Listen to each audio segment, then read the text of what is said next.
Amis d'un peu partout de Radio Télépixel, c'est un plaisir immense et énorme pour nous de vous rejoindre encore cette fin de semaine pour notre rendez-vous hebdomadaire qui n'est autre que Facilité.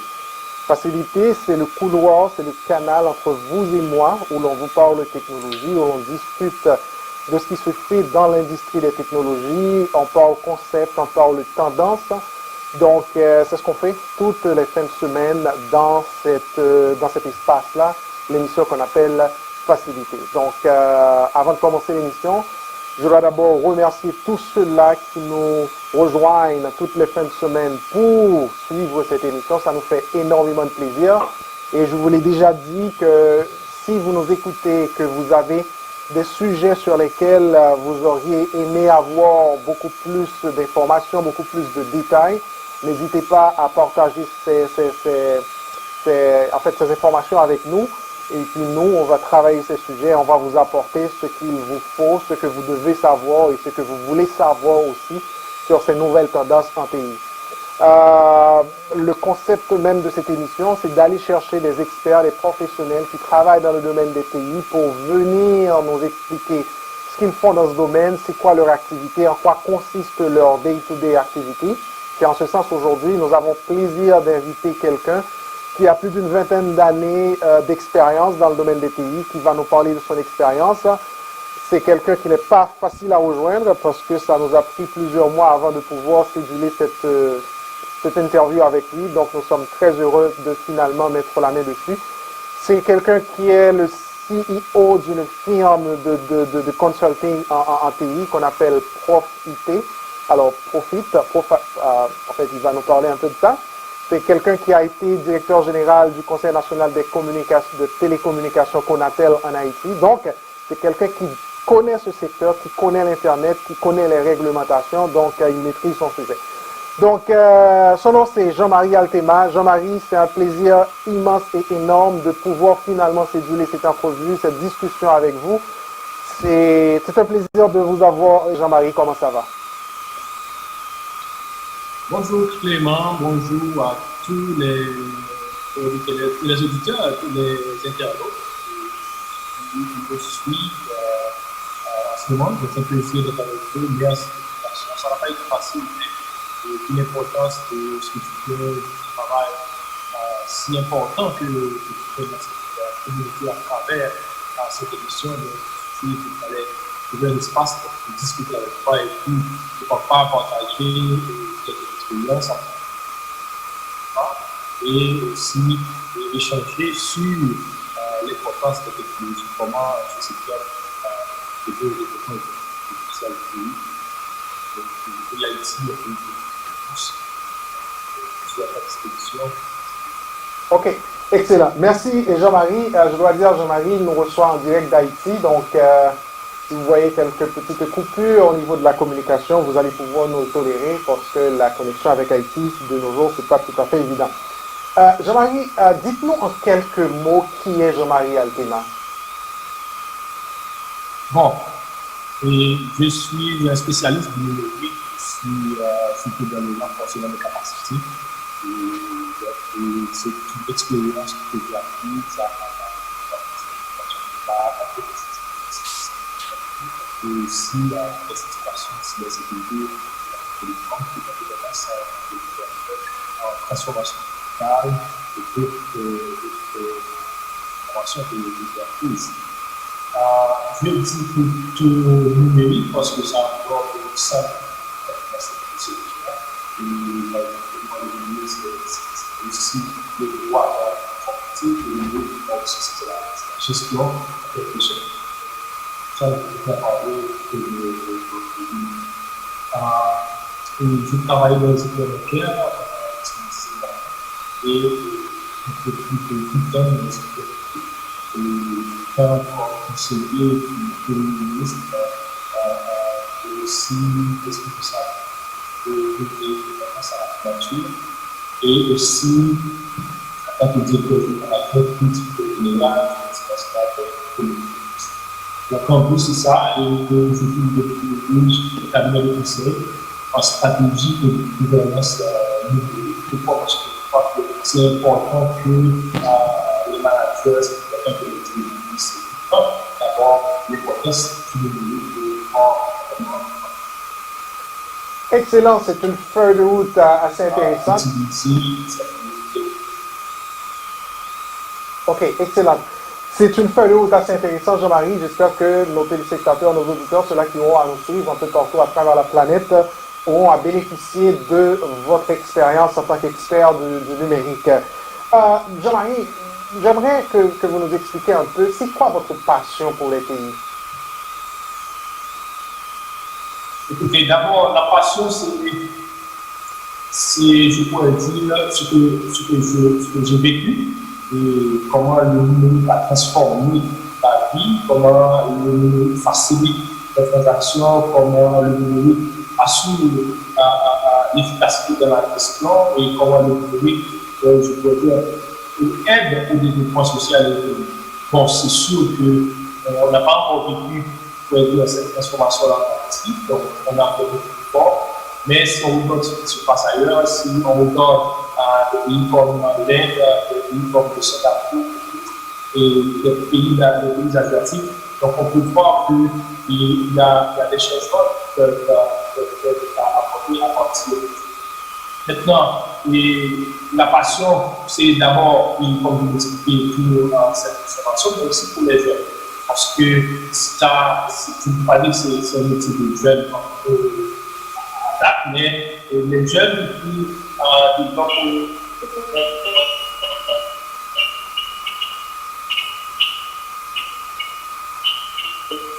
la passion pour ça, passionné des technologies, passionné du numérique, c'est plutôt du téléphone vers un avenir pour ce pays et travailler à sa transformation.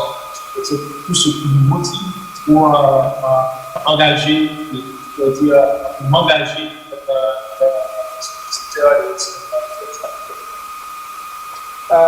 Jean-Marie, je sais que de votre expérience, vous avez travaillé dans le secteur public, vous avez été directeur général du CONATEL, qui est le Conseil national des télécommunications, qui gère tout ce qui est télécommunications. En fait, pas ça le sujet de l'entrevue de toute façon, mais j'ai fait cette approche juste pour pouvoir vous poser cette question. De votre point de vue, comment pensez-vous que les nouvelles technologies, quoi que ce soit pas vraiment nouvelle, là, comment est-ce que vous pensez que les TI peuvent t'aider à améliorer plutôt et le développement, peuvent t'aider au développement d'un pays comme Haïti? Écoutez, pour moi, je pense qu'il n'y a pas de choix, parce que sans le numérique, on ne peut pas parler de développement. D'ailleurs, il y a beaucoup d'apports de 60 mondial, de journalistes qui montrent que sans le numérique, on ne peut pas parler de développement, parce que le numérique, comme c'est un levier de développement, c'est un levier de croissance, c'est un levier de transformation sociale.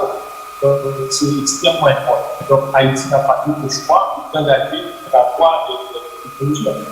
Et puis, pour Haïti particulièrement, comme vous savez, donc on a une population qui est très jeune, donc ça peut aider à la création d'emplois, mais ça peut aider aussi à offrir des services, que ce soit dans le domaine de la santé, que ce soit dans le domaine de l'éducation, de faiblesse dans ces secteurs-là. Donc, le numérique peut aider à modifier cette réalité. Et en plus, comme vous savez aussi, que le numérique, c'est un pilier pour la productivité. Donc, en quelque sorte, on ne peut pas parler de développement de capitalisme sans le numérique. Et on ne peut pas parler de développement de tout sans le développement de capitalisme. Donc, en quelque sorte, et comme je l'ai dit, Haïti n'a pas de choix. Et comme tous les autres pays de la région, s'attellent à cette transformation digitale pour arriver à un développement social et économique. Nous autres en Haïti, on n'a pas le choix. Maintenant, comment y arriver? C'est d'abord engager les politiques publiques qui peuvent promouvoir ce développement-là, créer un environnement légal propice à ce développement et aussi investir dans les infrastructures et dans la formation. De là, on va avoir de l'innovation et on peut vraiment apporter un changement dans cette partie. Parce que développer Haïti aujourd'hui, on étudie dans le passé qu'Haïti est un pays agricole, donc la culture c'est important. Mais maintenant, il faut voir le rôle des technologies dans tout ça. Comment les technologies transforment ce territoire, comment les technologies transforment cette communication. Donc, ça veut dire qu'aujourd'hui, pour arriver à l'événement, pour arriver à l'événement social, il faut faire face à la technologie qui facilite les technologies, qui aussi encourage la participation citoyenne. Parce qu'il faut que les citoyens participent dans la prise de décision. Le numérique est soumis là entre le gouvernement et les citoyens. Donc c'est promotion de la transparence, de la bonne gouvernance. Donc c'est autant de choses qui sont aussi importantes pour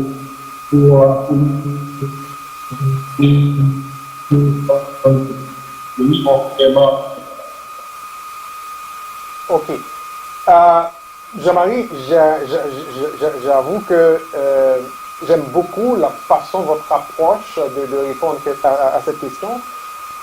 Pour moi qui suis un professionnel des pays aussi, ça me prouve qu'il y a encore de l'espérance, qu'il y a encore de la chance pour qu'Haïti puisse s'en sortir justement en s'inspirant des approches technologiques qui existent.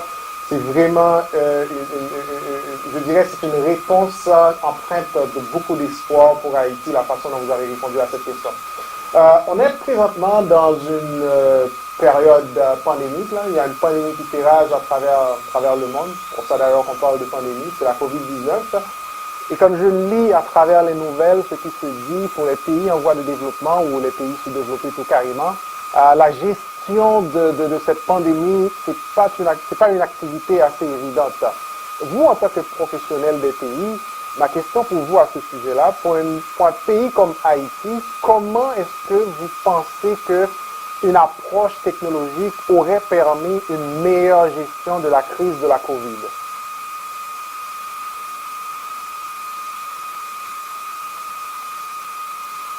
Et j'ai fait une réflexion de la semaine et en fait, je n'étais pas aussi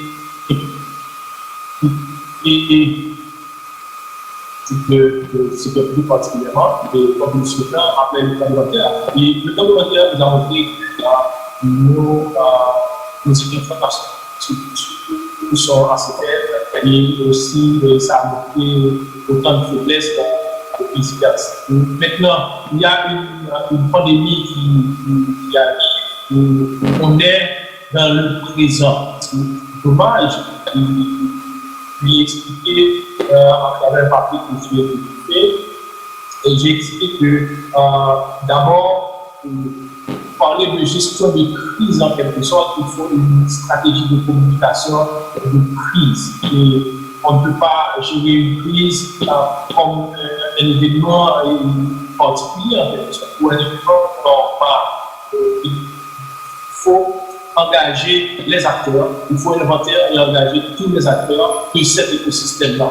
Maintenant, ce que je peux dire par rapport à cette crise-là, c'est que d'abord, on n'était pas prêts, comme beaucoup de pays qui ne sont pas prêts, mais il y a je peux dire qu'il y a un apprentissage. Puisqu'il y a un plan, donc il y a une évaluation qui se fait, il y a d'abord l'évaluation des indicateurs, comment on gère cette crise-là, comment on gère cette pandémie-là. Maintenant, par rapport à Haïti, je peux dire que c'est une situation catastrophique en quelque sorte.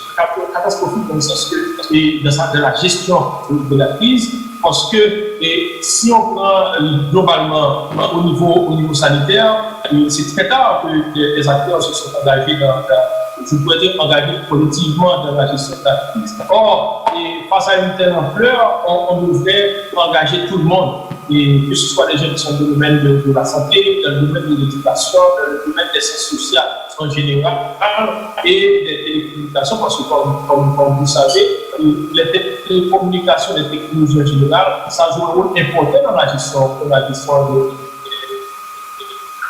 crise en fait.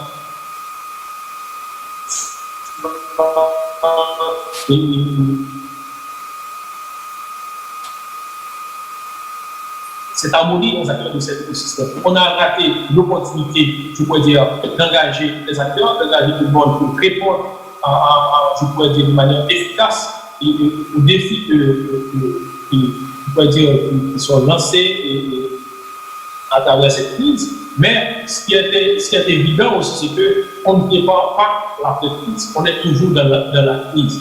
Et c'est ce qui est plus, c'est ce qui est plus difficile, c'est que la crise, effectivement, ça va venir. Il y a d'autres crises qui vont venir. Il faut développer des capacités pour pouvoir les gérer, mais aussi planifier la relance. Planifier la relance, que ce soit au niveau sanitaire, que ce soit au niveau de la sécurité environnementale, que ce soit au niveau de l'autre. Il faut planifier la relance. Et ça me permet de dire qu'on est pratiquement à une étape dans la gestion de crise, c'est l'étape du relèvement. On est dans la crise et on devrait se préparer pour la crise. On est dans le pendant, se préparer c'est avant, on est dans le pendant, ça veut dire la crise est là, les cas les cas existent en quelque sorte. Maintenant, pendant qu'on est là, il faudra aussi planifier la crise, planifier le relèvement, planifier la relance. Et pour moi, ça fait comme si intégrant de la gestion d'une crise, que ce soit l'étape l'étape avant, soit informer les gens, faire un inventaire des ressources, engager les acteurs ou autres, intervenir, c'est l'étape pendant, intervenir à partir de plans stratégiques qu'on a développés et aussi préparer, le relèvement avec, la participation de tous les secteurs. Donc, on a raté encore cette occasion et je peux dire parce qu'on va tirer beaucoup d'expérience et d'ailleurs les connaissances ne sont pas connues. Mais ça veut dire qu'il n'y a pas, l'université ne s'est pas trop débloquée dans cette gestion-là. Or, aujourd'hui, on ne peut pas parler d'innovation, on ne peut pas parler de recherche sans l'université. Si tu me dis par rapport à cette crise et qu'est-ce qu'on a tiré comme leçon, je peux dire on se débat. On essaie de gérer le quotidien, mais malheureusement, dans la gestion d'une crise avant, pendant il y a beaucoup de choses à faire. Merci Jean-Marie.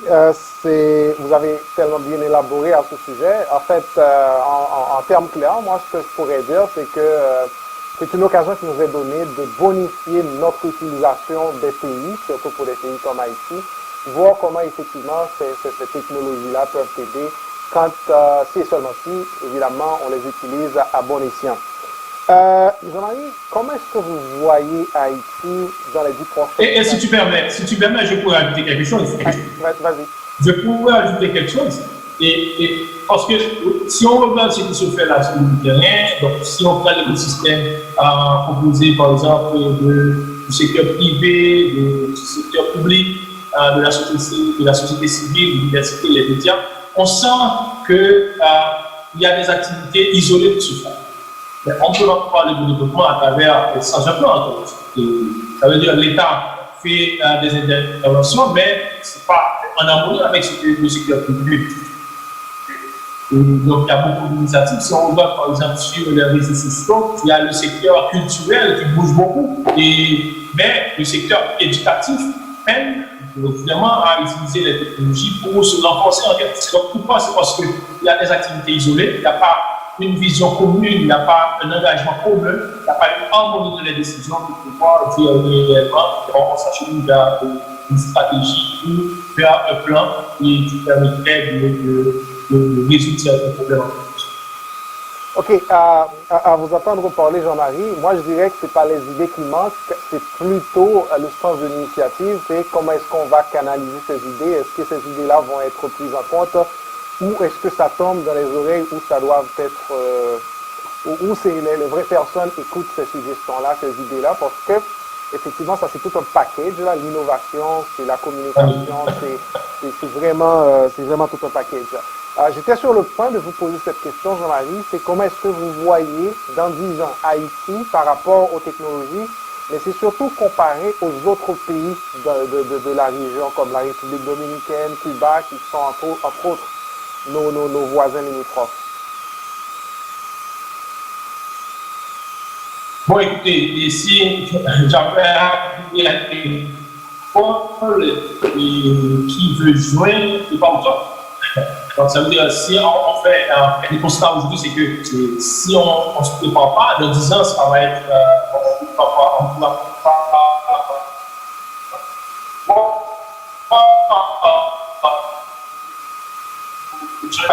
Je vais essayer de voir autrement. Et je dis qu'il devrait ne pas autrement. Maintenant, et comment voir qu'il y a un changement qui se décide en quelque sorte, et quand on parle du secteur politique. J'ai expliqué tout à l'heure, je parlais de politique. La politique publique, c'est d'abord l'engagement de l'État avec les autres acteurs. L'État ne peut pas agir seul, parce que c'est un écosystème, il y a d'autres acteurs qui doivent être. Et si, ça c'est le constat, c'est comme par exemple, on dit et on veut préparer juin, mais on est dans octobre. Et octobre aujourd'hui, ça veut dire le présent, c'est qu'il y a des actions isolées qui se font. Il n'y a pas une harmonisation. L'État est là pour créer un environnement propice au développement des technologies. Et maintenant, le secteur privé va pouvoir venir investir. Il faut que l'environnement soit créé en quelque sorte. Et je pourrais dire, l'université doit jouer un rôle important dans cet écosystème-là, parce que la recherche, c'est l'université. L'innovation, c'est l'université en quelque sorte. Il faut l'accès aux connaissances. C'est à l'université qu'on peut avoir accès à ces connaissances. Bon, on peut dire université, ou centre de formation, ou tout autre, mais quand même, il faut former les gens.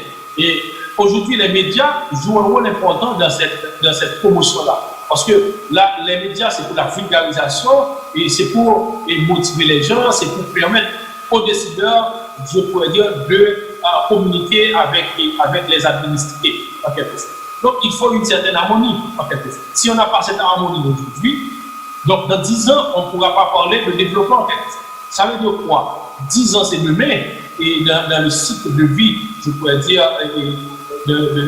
quand on parle du numérique, 10 ans, c'est demain en quelque sorte. Donc, il y a beaucoup de choses qui vont changer dans 10 ans. Maintenant, qu'est-ce qu'on fait aujourd'hui? Les pays voisins, ce qu'ils font aujourd'hui, moi j'ai visité plein de pays à travers la région, ce qu'ils font aujourd'hui, ils font beaucoup d'investissements dans les infrastructures. Parce qu'on ne peut pas parler de développement sans les infrastructures. D'ailleurs, la Banque mondiale a produit un rapport où on montre qu'une augmentation de l'accès aux infrastructures permet une appréciation dans le pays. Donc ça veut dire que sans les infrastructures, on ne peut pas parler de développement, on ne peut pas parler de nouveaux services, on ne peut pas parler d'innovation. Donc aujourd'hui, on devrait déjà avoir cette stabilité-là et penser aux investissements dans les infrastructures. On doit avoir un cadre légal, c'est ce qu'ils font pour les autres pays. Par exemple, le pays le plus proche d'Haïti, c'est la République dominicaine. Moi, je dis, dans 10 ans, la République dominicaine va s'asseoir, et elle va s'asseoir, et je pourrais dire, aux côtés de beaucoup d'autres pays de l'Amérique du Nord. Pourquoi? Parce qu'ils sont en train d'investir dans l'éducation, dans la formation des gens, ils sont en train d'investir dans les infrastructures, ils sont en train d'investir dans le cadre légal, dans le framework légal, permettant, je pourrais dire, le développement du secteur technologique. Et de là, produire, offrir, développer de nouveaux services et aussi encourager l'innovation. Donc, il y a tout un ensemble d'efforts à faire. Maintenant, est-ce qu'on en est là aujourd'hui en Haïti? Je peux dire que le secteur privé est en avance sur l'État. C'est dommage. Le privé est en avance sur l'État parce qu'il y a beaucoup de jeunes qui étudient, je pourrais dire, qui se forment dans de nouveaux métiers. Mais l'université haïtienne ne forme pas ses compétences. Par exemple, le secteur privé, il y a des gens qui développent des solutions, mais l'État qui devrait utiliser cette technologie-là pour se rapprocher du citoyen, pour se rapprocher des entreprises, ne le fait pas. Donc, sans cette harmonisation, sans une décision, je pourrais dire, collective, un plan stratégique, un plan national permettant d'arriver à un certain niveau de développement, dans 10 ans, on ne va pas avoir de changement. Maintenant, il y a des pays qui l'ont fait et qui se sont lancés sans un plan stratégique, mais avec, je pourrais dire, des entreprises assez fortes, des entreprises avec une mission, une vision, et je pourrais dire, nouvelle, et de là, ils se sont engagés et arrivé à un moment, il y a une harmonisation des efforts. Donc aujourd'hui, on a Haïti, et le secteur privé ne sait pas ce que l'État fait. L'État ne sait pas ce que la société civile fait, et la société civile ne sait pas ce que l'université fait. Donc, on ne peut pas parler de développement. J'espère bien que peut-être dans les jours à venir, que des décisions soient prises en ce sens. Mais si on ne dépend pas les discussions des années, donc je ne pense pas qu'on va pouvoir vraiment tirer quelque chose. Donc, maintenant, qu'est-ce qu'on pourrait peut-être avoir? On aura peut-être des jeunes qui sont beaucoup plus formés dans certains secteurs, qui offrent leurs services, par exemple, à des entreprises du secteur privé ou au niveau international pour qu'ils laissent le pays pour aller, par exemple, pour aller mettre à la disposition de pays, que ce soit en Haïti, physiquement ou en Île.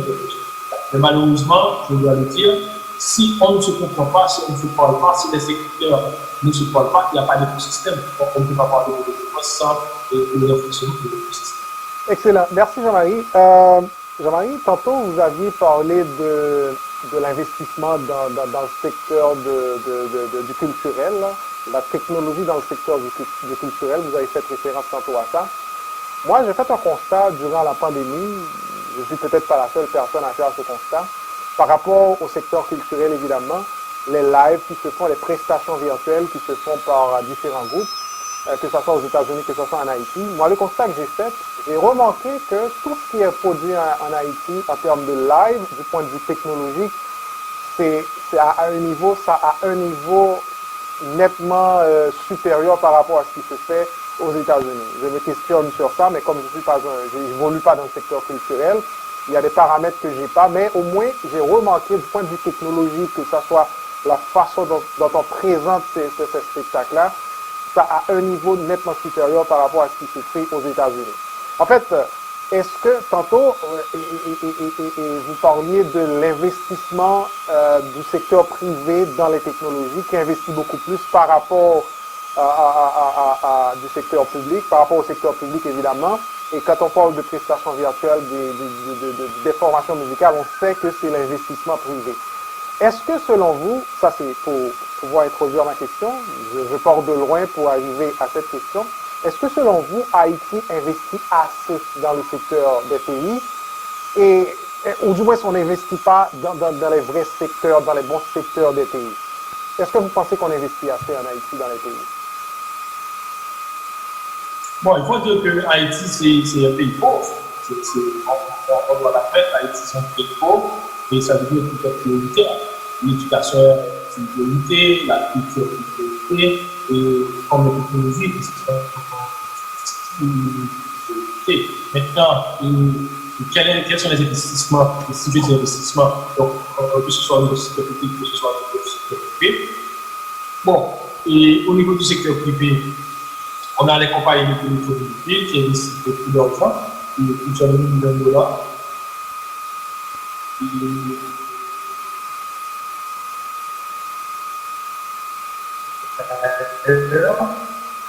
En quelque sorte, et où on dit par exemple, bon voilà, cette compagnie-là, c'est une compagnie de téléphonie qui offre des services ou qui exporte ces services.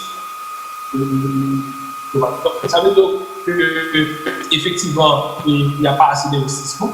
Je pourrais dire, on est meilleur qu'avant, mais il n'y a pas assez d'investissements qui sont faits dans ce secteur-là. Pourquoi je le dis? Parce que, d'ailleurs, si on prend, par exemple, la couverture, après les rapports à protection produit, on a une couverture de plus de 61%. De 61% de la population peut avoir accès à cette technologie-là à l'école. Mais on a pratiquement 24-25% de gens seulement qui ont accès à ce réseau-là. Donc ça veut dire qu'il y a un problème aussi, et on a des investissements, mais il y a un problème de pouvoir d'achat. Ça veut dire que si le citoyen n'est pas est de plus en plus pauvre, le citoyen est de plus en plus pauvre, et ça veut dire que la technologie, sans une politique publique, faciliter l'interaction. Donc, le citoyen va faire des technologies juste pour se divertir. Donc, investissement, oui, le secteur privé, bon, il y a des choses qui se font au niveau du secteur public, et comme vous l'expliquez, tout à l'heure, le secteur public fait certains efforts, mais je pourrais dire pas de concert avec les secteurs. Je prends un exemple ici. Et si on veut former, par exemple, des ingénieurs, si on veut former des analystes de données, si on veut former des programmeurs, des développeurs, donc il faut qu'ils soient forts. Ce n'est pas l'État qui va former ces gens-là. L'État peut intervenir dans la chaîne de la formation, mais le secteur privé doit intervenir. S'il n'y a pas de connexion entre le secteur privé et l'État, donc il va y avoir un manque. Maintenant, investir pour moi veut dire quoi? Investir dans les infrastructures, investir dans la formation, investir dans un environnement légal propice au développement économique. Donc, Haïti n'investit pas assez dans ce domaine-là. Haïti n'investit pas assez dans ce domaine parce que, d'abord,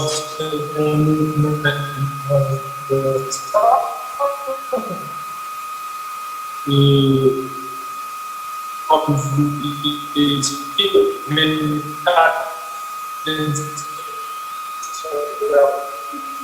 seulement qui a accès alors que la capacité pour pouvoir accéder, il faut effectivement plus d'investissement, en même temps aussi, il faut beaucoup de formation. Donc, pour moi, c'est regarder, et tout ça, quand je parle d'investissement, c'est regarder tout ça globalement. Investissement dans les infrastructures, investissement dans la formation, investissement dans l'élaboration de politiques permettant à l'environnement, permettant à cet environnement-là de pouvoir, je pourrais dire, favoriser le développement en France. Parfait. Merci, Jean-Marie. J'ai remarqué aussi que vous insistez beaucoup sur l'investissement dans la formation et tantôt dans votre intervention, vous avez parlé de la participation universitaire dans les recherches. D'ailleurs, tous les grands pays qui évoluent, qui ont du succès dans les technologies, les grandes recherches se font vraiment au niveau des universités. Ce qui nous manque effectivement en Haïti, qui fait que plusieurs situations, plusieurs scénarios ont toujours mal été abordés en amont pour pouvoir résoudre. En fait, à ce sujet-là, j'aimerais vous poser une question. En fait, si je peux dire ça de cette façon, quel conseil que vous donneriez aux jeunes qui nous écoutent, aux jeunes étudiants qui, dans un avenir lointain ou prochain, aimeraient s'investir dans des formations en TI? C'est quel conseil que vous avez pour ces jeunes-là? Bon, et je dirais aux jeunes de trois secteurs particuliers. Trois secteurs particuliers pour moi parce que je crois que c'est important que le domaine numérique soit abordé dans ces secteurs. D'abord, sans doute, c'est le secteur technique. Le secteur technique, c'est tout ce qui a à voir avec l'infrastructure, que ce soit les sciences et les technologies, le génie, le logiciel, la préparation, le réseau, tout ce que vous savez, mais aussi le secteur juridique. Les jeunes qui sont des avocats, qui sont des juristes, je leur demande de s'approprier de ce secteur, de comprendre ce secteur-là, parce que normalement, chez nous, parfois, c'est pas réellement, je peux dire, des solutions, en quelque sorte. Parce qu'il y a des jeunes qui sont formés pour pouvoir, il y a des jeunes qui sont formés pour pouvoir. Mais il faut que et ça veut dire, si on veut, par exemple, parler des textes de loi, ce sont les juristes qui le font. Mais les juristes doivent comprendre les contrats, par exemple. Ce sont les juristes qui le font. Donc, ils doivent pouvoir comprendre les secteurs. Et l'autre secteur que je peux dire, et qui est important pour moi aujourd'hui, en parlant aujourd'hui, c'est le secteur statistique. Je peux dire, finance et questions. Parce qu'à un certain moment, on peut être très bon développeur, mais si on n'a pas un business model pour son application, pour sa solution, on ne peut pas pouvoir, par exemple, utiliser la. Donc, ça veut dire que les étudiants aux jeunes de se former et de s'approprier de comprendre le numérique, de faire la veille des technologies pour voir ce qui se fait. Pas ce qui se fait en Haïti seulement, c'est sûr que ça doit répondre aux besoins de sa communauté, mais il faut regarder ce qui se fait ailleurs aussi. Donc, et que ce soit au niveau de l'intelligence artificielle, il faut au niveau de la robotique, de l'impression 3D, et de machine learning, tout ça, de data science, de big data. Donc, j'invite aux jeunes de regarder ce qui se fait ailleurs et de voir comment ils peuvent adapter ces réponses à leur communauté. Donc, on a besoin de jeunes qui puissent développer des solutions qui répondent aux besoins locaux. Aux besoins locaux parce que aujourd'hui, qu'est-ce qu'on vient de voir? Il y a une intervention numérique dans toutes les chaînes, que ce soit la chaîne de la production, les chaînes de vente, que interviennent pour pouvoir aider à une meilleure gestion de l'entreprise, je pourrais dire, une interface entre le gouvernement et la population, mais ça ne doit pas se faire sans la participation qui peuvent se former, que ce soit en ligne ou autre. Je leur dirais de se former davantage et de faire tout ce qu'ils peuvent pour pouvoir être à la hauteur parce que le monde d'aujourd'hui, le monde de demain, c'est le but. Merci Jean-Marie, merci de vous être mis disponible pour nous et de vous être prêté à cet exercice. Et il y a beaucoup d'informations qui se sont dites là, il y a beaucoup de bonnes idées qui ont été véhiculées à travers cette discussion. Et j'espère que cette discussion-là, en fait, ces idées-là pourront être, je dirais, les personnes responsables pourront avoir accès à ces idées-là pour voir comment est-ce qu'on peut améliorer la situation et comment est-ce qu'on peut changer notre approche. Parce que finalement, je peux en conclure que notre approche est très mauvaise par rapport à différentes gestions de crise que l'on fait, par rapport évidemment aux technologies qui existent pour pouvoir avoir de meilleurs résultats. Merci Jean-Marie, c'était un plaisir pour nous de vous parler aujourd'hui à travers Facilité. Merci, plaisir partagé.